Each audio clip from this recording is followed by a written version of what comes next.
Bueno, esta mañana nos toca el tema renovados por la oración. Es el tema del mes, la oración, y la oración produce renovación interior, espiritual, mental, emocional. Estamos hoy en el último día del invierno, y como último día del invierno vieron que está gris. El invierno se quiere despedir y hacerse sentir. No con mucho frío, pero con un día pálido y gris, especial para la siesta.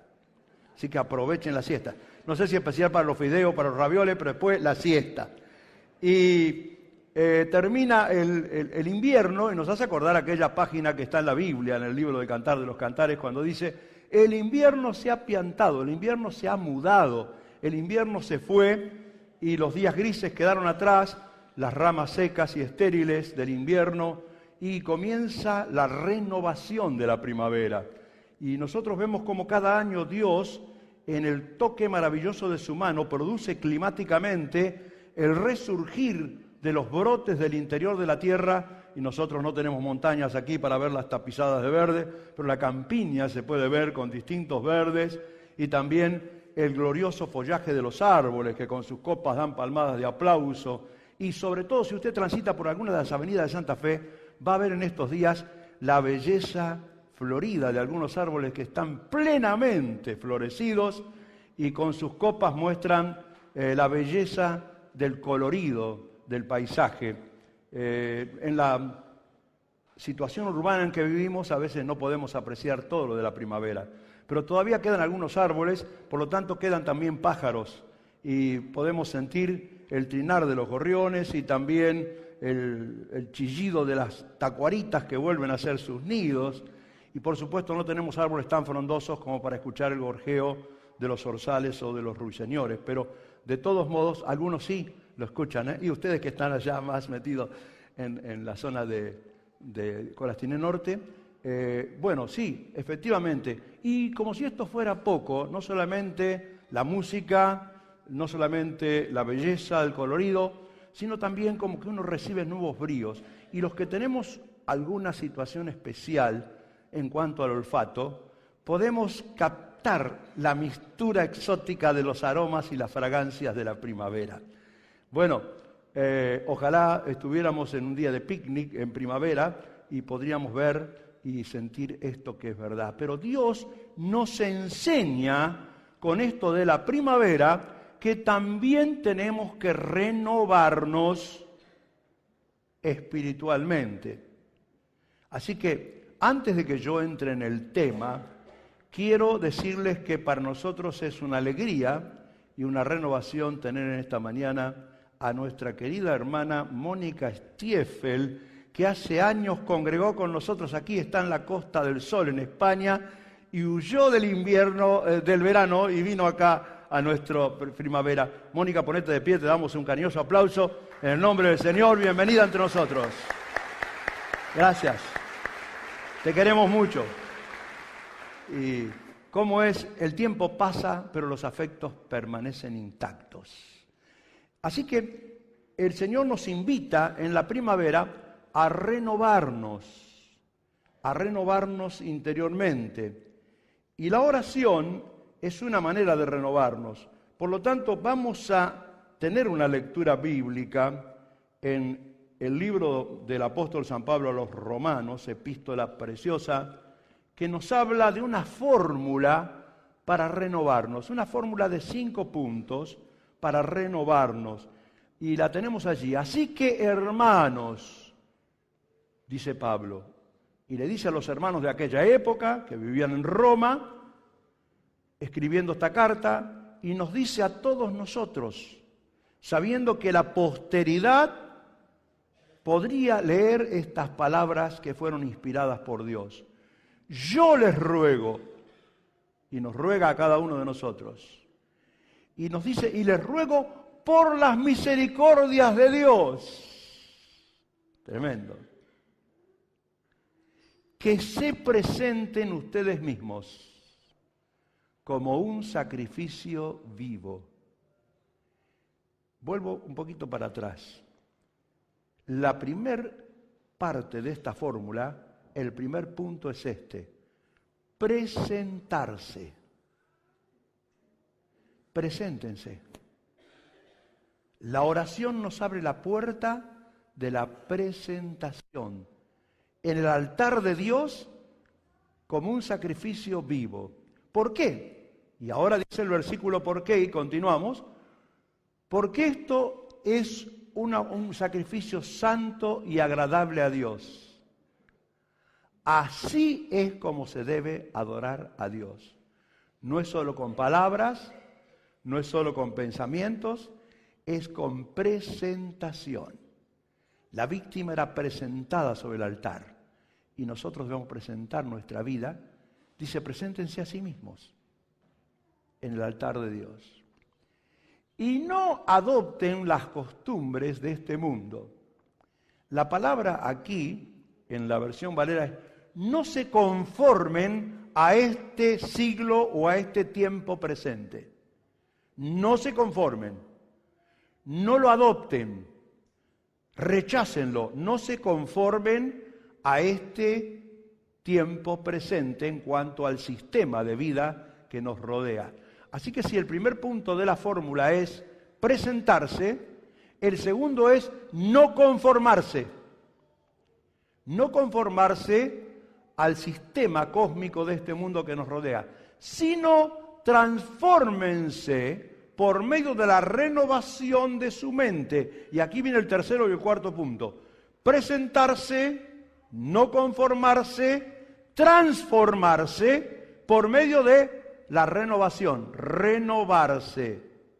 Y termina diciendo el versículo, para que comprueben cuál es la voluntad de Dios, que siempre la voluntad de Dios es todo lo que es bueno, agradable y perfecto. Así que tenemos aquí los 5 puntos y los vemos rápidamente. La oración nos permite acceder a estos 5 puntos.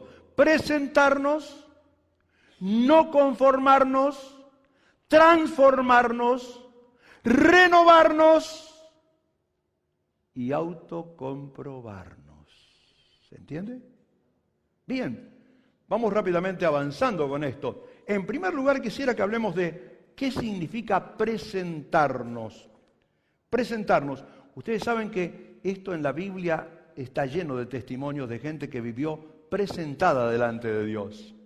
No es simplemente tener un tiempo de oración, sino es vivir presentado delante de Dios.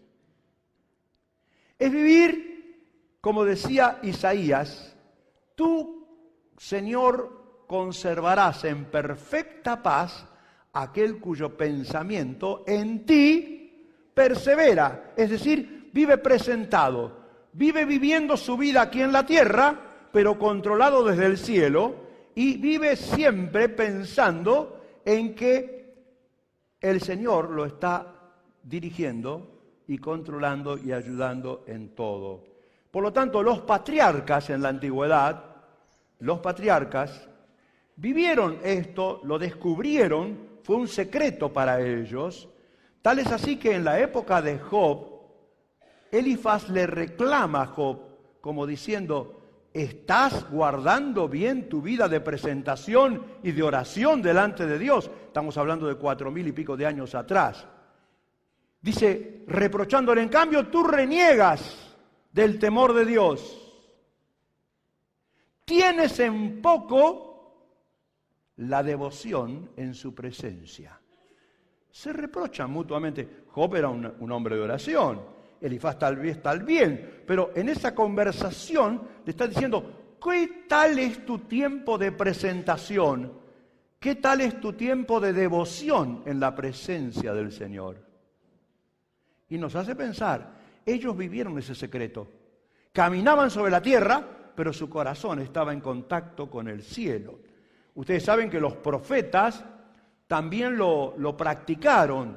Por ejemplo, Jeremías decía, entonces ustedes, dice Dios, me pedirán en oración que los ayude y yo atenderé sus peticiones.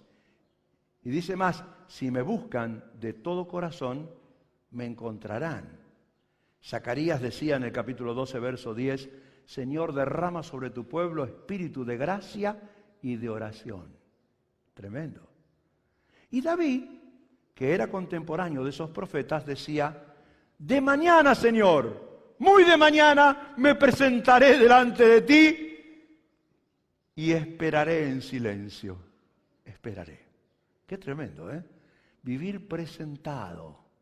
Nuestro Señor Jesucristo, en su agenda diaria, tenía muy claro esto de la presentación.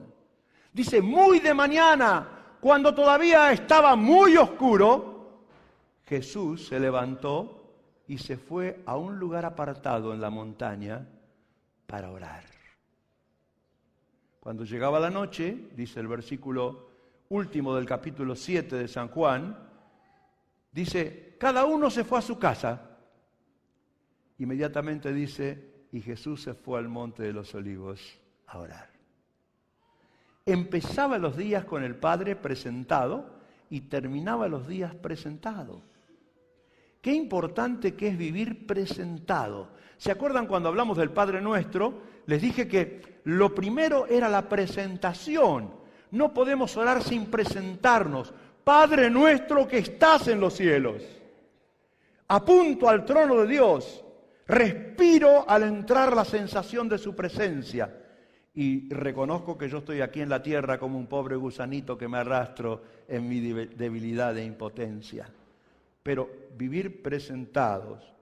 Ustedes saben que los apóstoles también lo enseñaron. Continuamente tenemos versículos que nos hablan de lo importante de la oración. Decía en Colosenses el apóstol Pablo a los Colosenses, dedíquense a la oración. Dedíquense. Si hay muchas cosas que deben ocupar atención en nuestra vida y en nuestra agenda diaria, no debe faltar el tiempo de dedicación a la plegaria, a la oración. También en otro pasaje tenemos en 1 Timoteo, dice, perseveren en súplicas y oraciones. Perseverar es insistir, es estar, es no aflojar. Y también tenemos otros versículos, como por ejemplo en Romanos 12, cuando dice, sean constantes en la oración. Porque a veces no somos perseverantes ni constantes en la oración. Cualquier otra cosa puede ser que seamos inconstantes, pero no dejemos de presentarnos con constancia delante de Dios. Hay otros pasajes, por ejemplo, en Proverbios 4, en Filipenses 4:8 dice, tengan oraciones conocidas.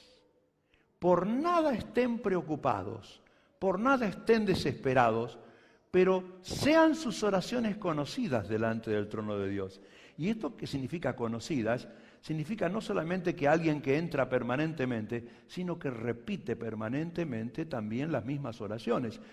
Nehemías, cuando él sintió dolor y tristeza por los muros derribados de Jerusalén, dice que oraba mañana, tarde y noche la misma oración. Repetía la misma oración, insistía con la misma oración. ¿Ustedes se acuerdan que cuando Jesús estuvo en Getsemaní, 3 veces repitió la misma oración? Padre, si es posible. Padre, si es posible. Por lo tanto, dice que el apóstol Pablo, escribiendo a los Efesios, que debemos orar en todo lugar y en todo tiempo. Cualquier tiempo es bueno para orar y cualquier lugar es bueno para clamar. Clamamos arriba del auto. Nos detenemos en un semáforo y oramos, nos despertamos a la madrugada y oramos, nos despertamos, vivimos presentados. Por eso Pablo dijo una palabra que nos parece imposible, oren sin cesar.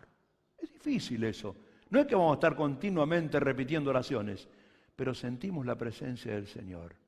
Esperamos y silenciosamente gemimos espiritualmente, suspiramos espiritualmente, y clamamos delante del trono de Dios. Vivir presentados. Esto tiene que ver, como decíamos recién, con la espontaneidad.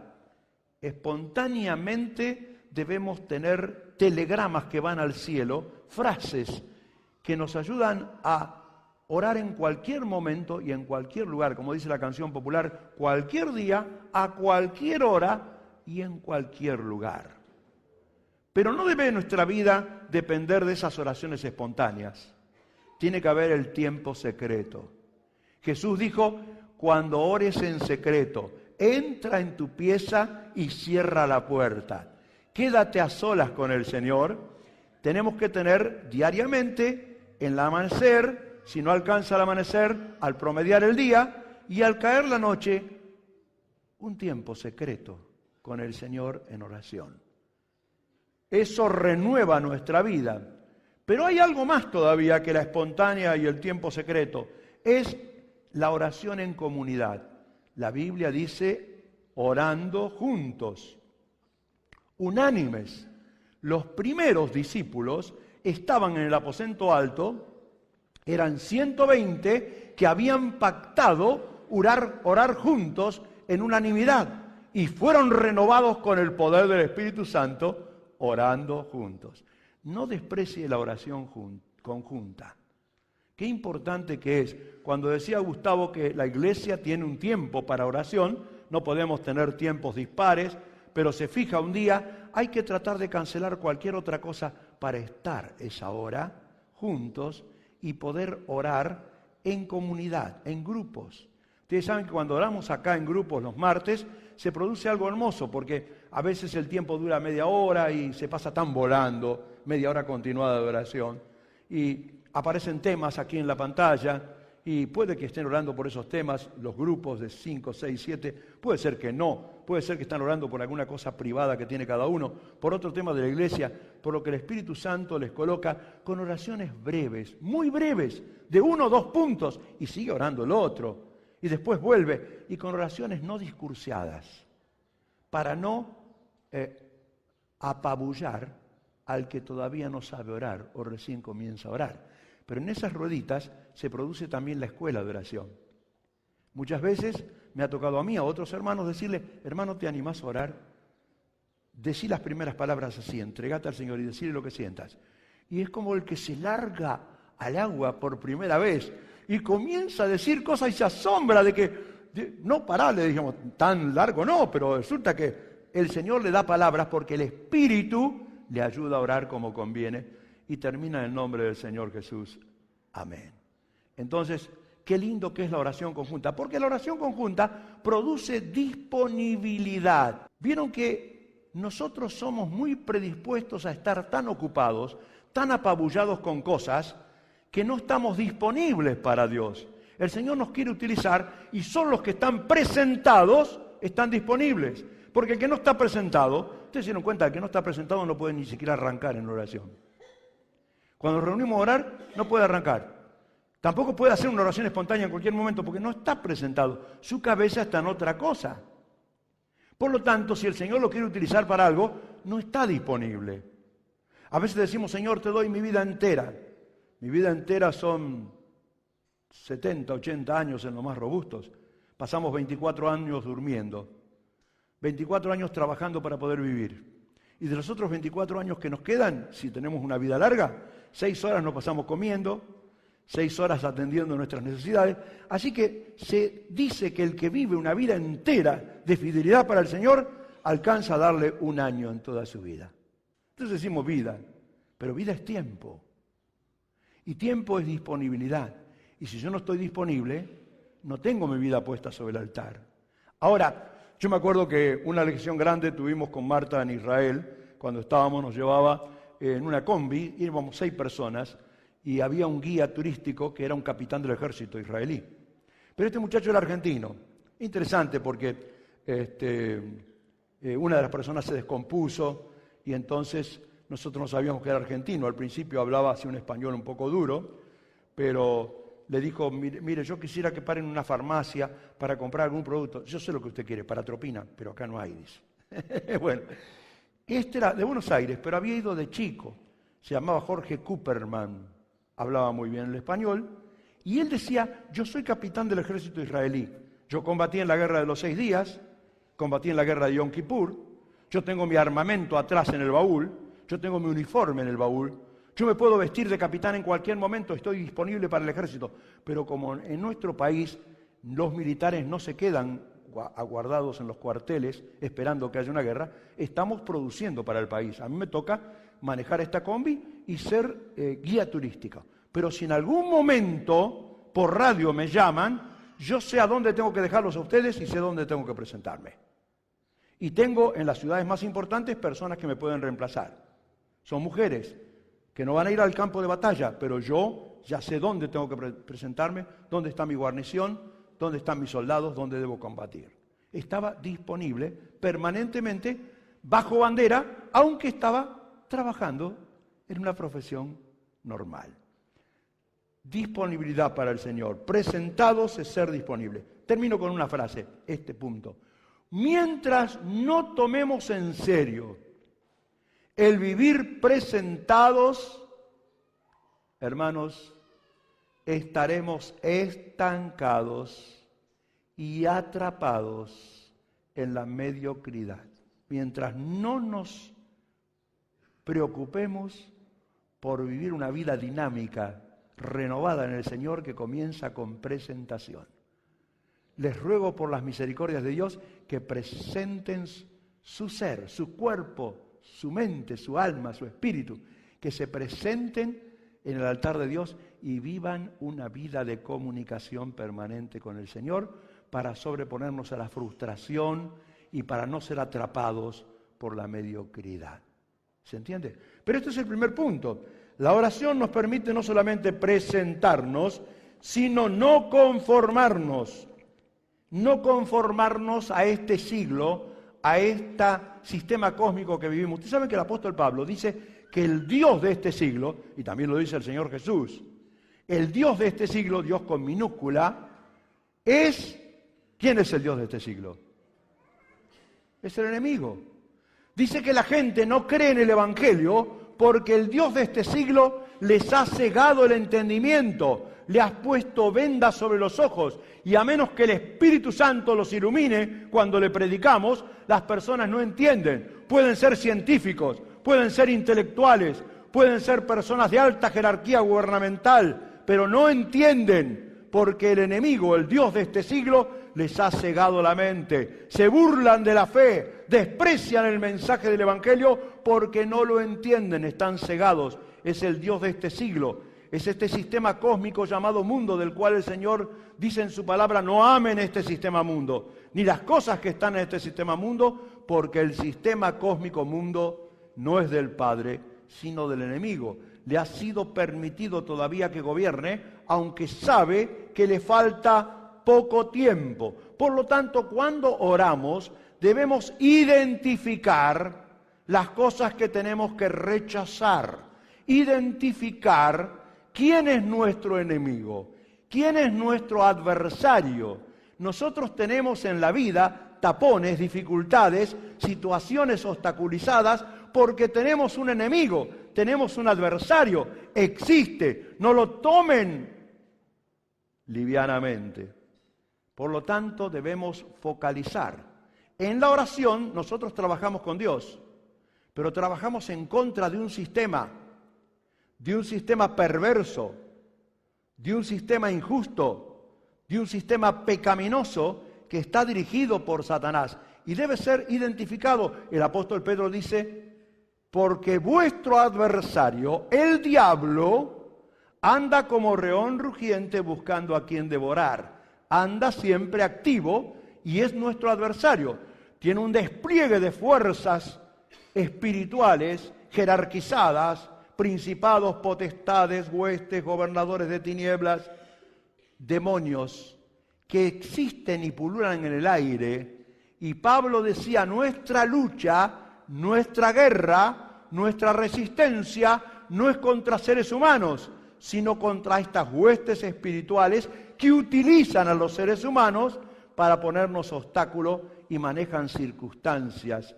Por lo tanto, debiéramos pensar un momentito cuando oramos y rechazamos, no nos conformamos al sistema, que Satanás obra siempre encubiertamente. Ustedes saben, cuando él se presentó a Eva, se presentó como una serpiente luminosa y esplendorosa, enroscada tal vez en el árbol.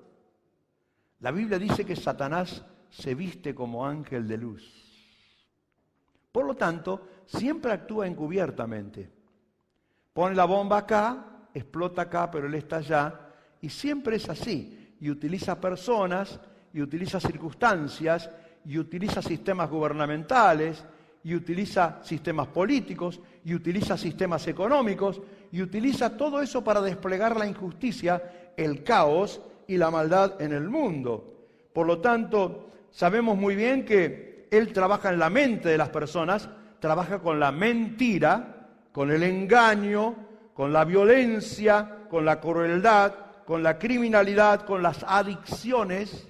Las adicciones son un juguete satánico porque las personas se prenden a las adicciones y después se ataca el narcotráfico. Pero en realidad no es el problema el narcotráfico, el problema son las adicciones. Porque si las personas rechazaran la droga, se muere el narcotráfico. Pero no se ataca a las adicciones porque Satanás hace que se extiendan las adicciones y comience todo ese sistema de maldad, de criminalidad, que por supuesto termina también con otra obra satánica que es la pobreza. Yo no podría estar toda la mañana, no me alcanzaría para hablar del despliegue de la obra satánica, pero menciono algunas rápidamente. Por ejemplo, debilidad, opresión y enfermedad vienen del diablo. El diablo debilita las mentes, debilita los cuerpos, oprime a las personas con pensamientos duros y los lleva a la enfermedad. Y no solamente esto, a veces lo hace con cristianos que no están presentados.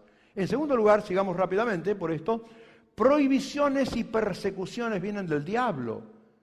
Reglamentos y prohibiciones en el mundo entero, ha habido tantas prohibiciones para la fe.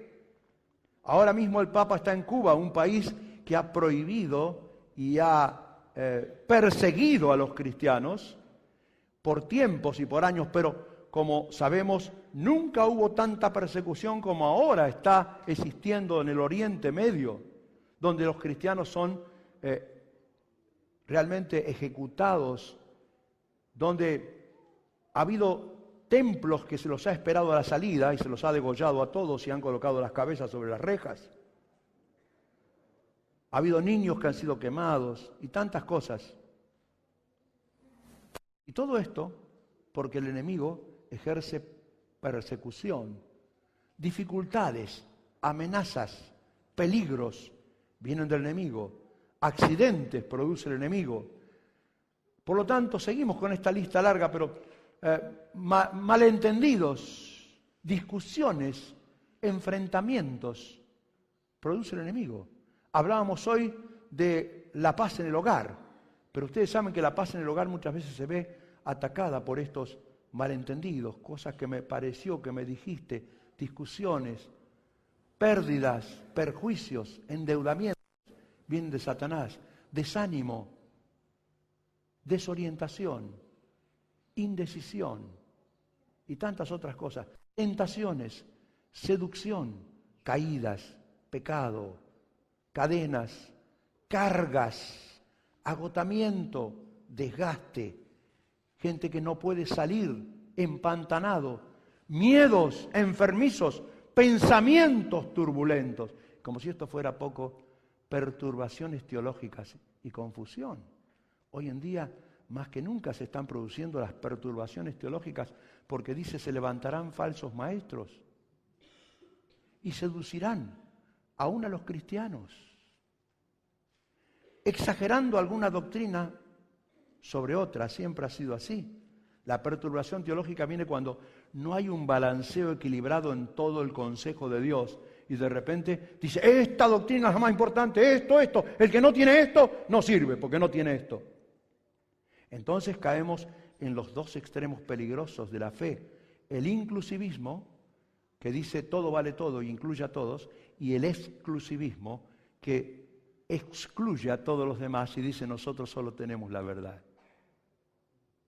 Y todo eso trae, pero Satanás tiene un arma mucho más encubierta, es el secularismo. Secularismo es dividir la vida.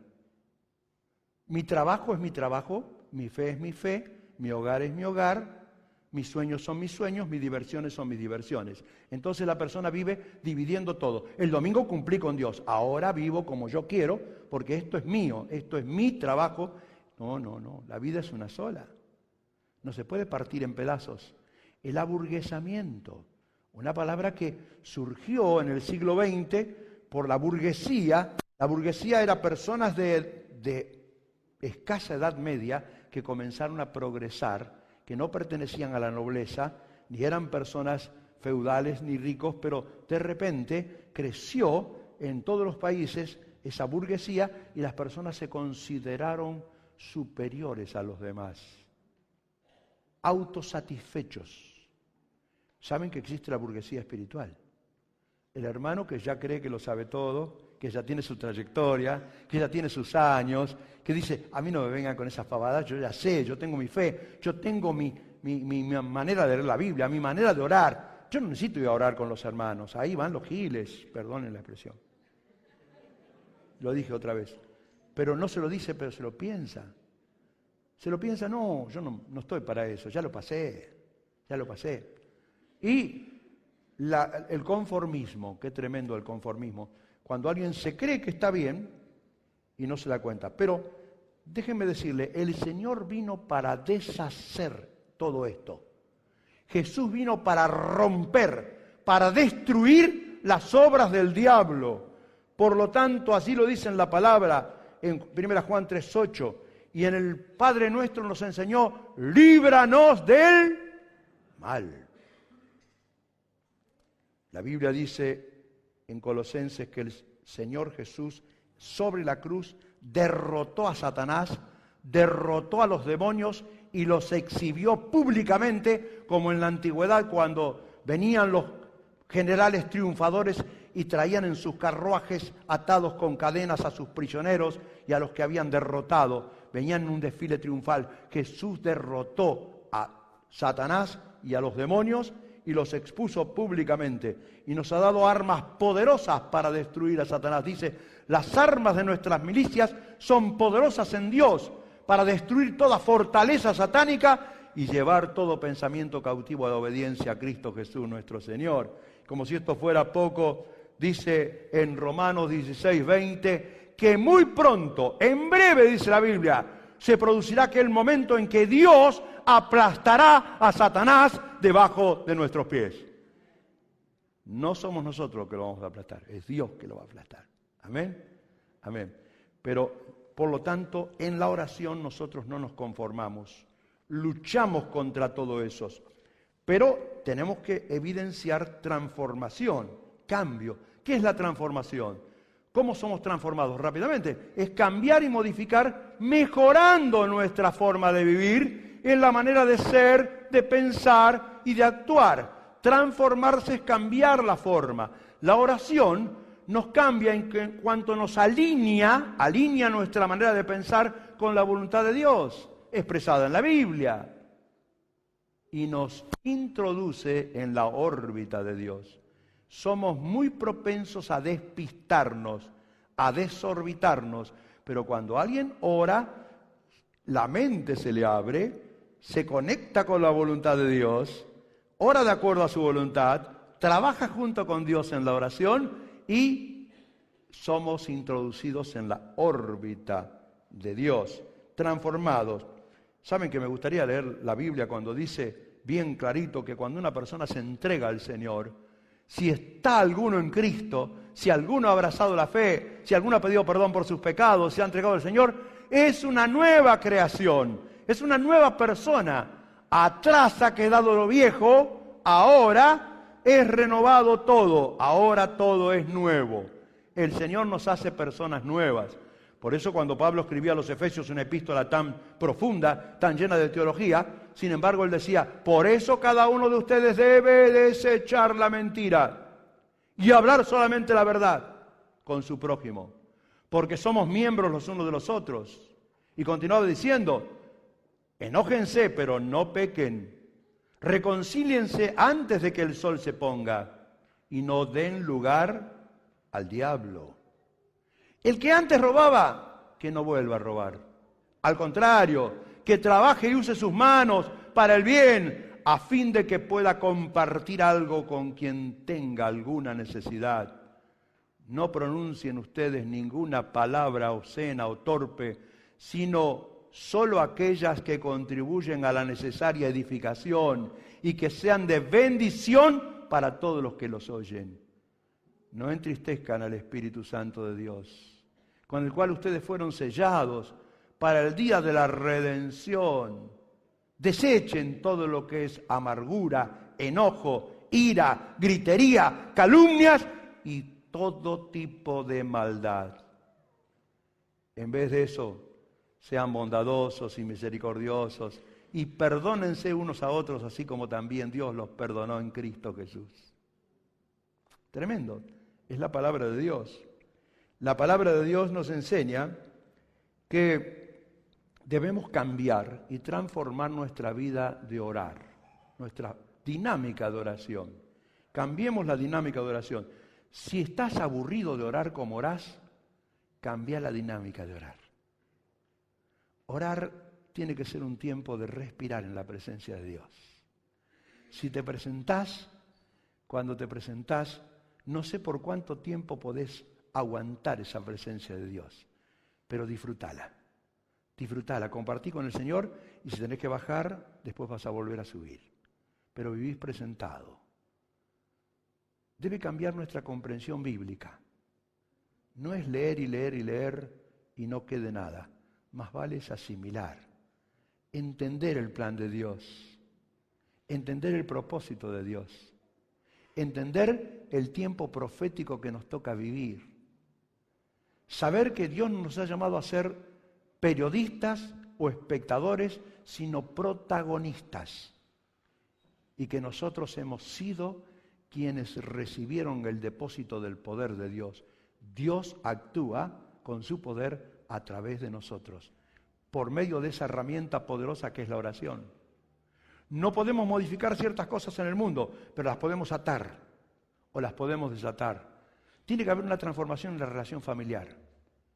En este primer día de ayuno y oración se pide que tengamos una renovada composición en la relación matrimonial, en la relación familiar, que haya ternura, gracia, todo lo que hemos leído recién, que haya un trato distinto, que haya una forma distinta, aunque nos parezca que fuera esto reiterativo. Sin embargo, la Biblia nos enseña que debemos vivir en una continua evolución de cambio. Debemos tener ternura, gracia en nuestro trato diario. Cuando leía esta mañana, Miriam decía que hay dos problemas en el matrimonio. El primer problema es todo lo que uno trae de arrastre. Cada uno trae su propio arrastre. Cada uno trae su propio temperamento. Cada uno trae sus propias fallas. Pero también son las cosas que surgen dentro del matrimonio. Y ambas tienen que ser superadas para que haya paz. Y también tiene que haber integración congregacional. Tiene que haber una nueva forma de sentirnos integrados a la congregación. La congregación tiene que crecer. Por lo tanto, tengo que estar dispuesto a conocer nuevos hermanos, a recibir, a poder relacionarme con todos los hermanos de la congregación. Por lo tanto, no solamente eso, sino que también tiene que cambiar nuestro sentimiento de fidelidad. Renovemos, revolucionemos nuestra fidelidad. ¿Se acuerdan que unos domingos atrás hablé de la fidelidad? Y el punto principal de la fidelidad es la devoción al Señor, la oración, la Biblia, la vida congregacional, la celebración del Señor cada domingo. Yo no puedo dejar que una semana pase sin comer de este pan y beber de esta copa, porque me alimento espiritualmente, porque mantengo mi salud física, integral, espiritual, emocional, porque recibo gracia cuando participo. No puedo vivir sin participar. Dijimos que muchas veces las iglesias evangélicas hemos minimizado esta ordenanza del Señor y debemos mantenerla. Y si no pudiste a la mañana, a la tarde. Y si no, pero si estás en otra ciudad, busca dónde hacerlo. Pero qué bueno que es participar de la cena del Señor. Qué bueno que es ofrendar con alegría. Las ofrendas son parte de la fidelidad. Qué bueno que es participar de la ayuda mutua y nunca confundir la ofrenda con la ayuda. La ayuda es una cosa, la ofrenda es para el Señor y en el lugar donde me congrego. La ayuda donde el Señor me muestre la necesidad. Y qué bueno que es ser testigo del Señor donde quiera que vaya. Eso es parte de la fidelidad. Y ser una persona que sirve y laboriosa en todos los aspectos de la vida. Debemos renovarnos. Sin renovación no hay transformación. No es cuestión de sentimientos, sino de pensamientos y de carácter por el Espíritu Santo.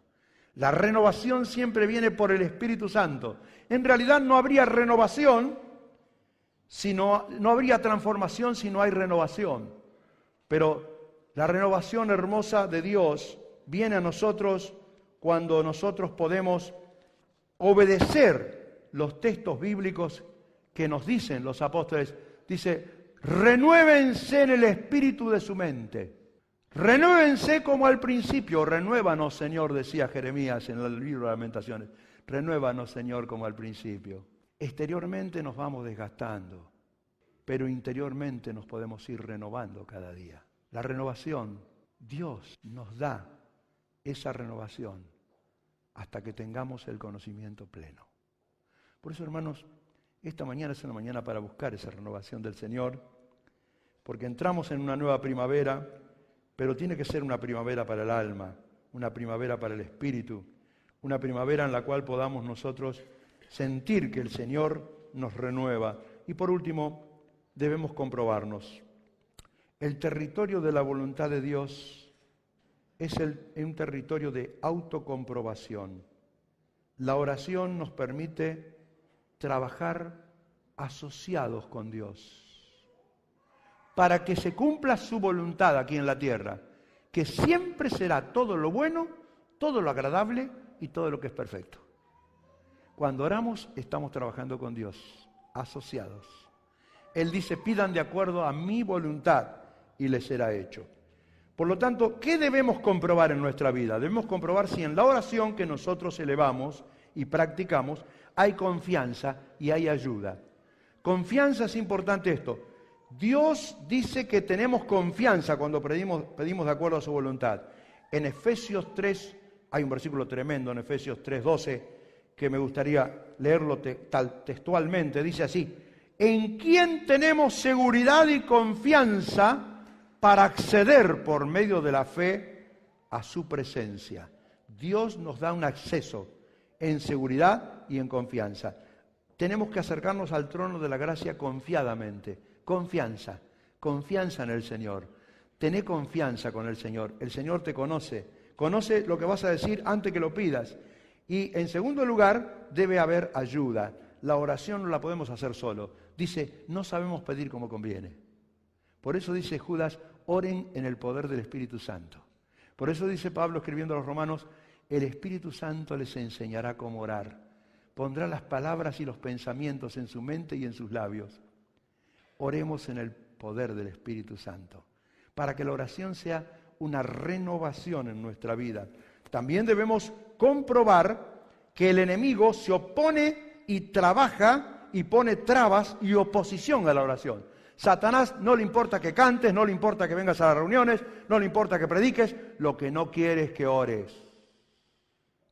Porque cuando oramos, Dios ejecuta su voluntad y neutraliza el poder del enemigo.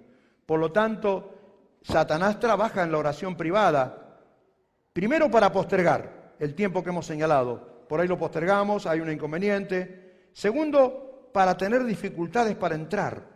No tenemos concentración. Tercero, por los pensamientos que nos distraen, por las interrupciones que nos impiden. Debemos sobreponernos para vencer a los obstáculos satánicos en la oración. Pero no solo en la oración privada. Satanás trata de impedir la oración pública. Va a tratar de que tengas cualquier otra cosa que le des más importancia que a venir a orar junto con la iglesia. También debemos comprobar que esto es una realidad. Debemos comprobar los aspectos que no deben faltar en la oración. En la oración no debe faltar ese tiempo de presentación, de entrar, de estar, de adorar. No debe faltar el tiempo de intercesión profética por el reino de Dios, por nuestras necesidades, por nuestros recursos necesarios. Dios quiere que oremos por nuestros recursos, pero también no debe faltar el tiempo de combate, de batalla, primero contra nuestras tentaciones, debilidades, pecados que deben ser confesados, pero también con respecto a que el Señor nos libre de todo poder del mal. Y no debe faltar en la oración el tiempo de victoria, de triunfo, de razones por las cuales oramos, porque suyo es el reino, el poder y la gloria por todos los siglos. Por lo tanto, el objeto principal de la oración es que seamos bendecidos y la iglesia sea una iglesia gloriosa que el Señor viene a buscar sin manchas y sin arruga. Por lo tanto, esta fórmula de victoria se las dejo, se las repito al final. Dice simplemente presentarnos, no conformarnos en estos 40 días de oración.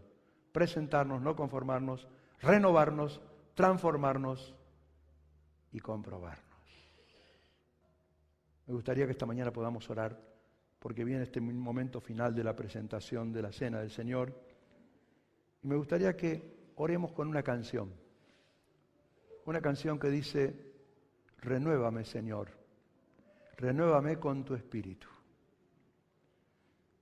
El Espíritu de Dios puede producir en nosotros esa oración que nos presenta, que nos renueva, que nos hace salir fortalecidos, por más que tengamos lucha, pero nunca desgastados. Renuévame, Señor, con tu Espíritu. Y déjame sentir el fuego de tu amor aquí en mi corazón, oh Dios. ¿Nos ponemos de pie?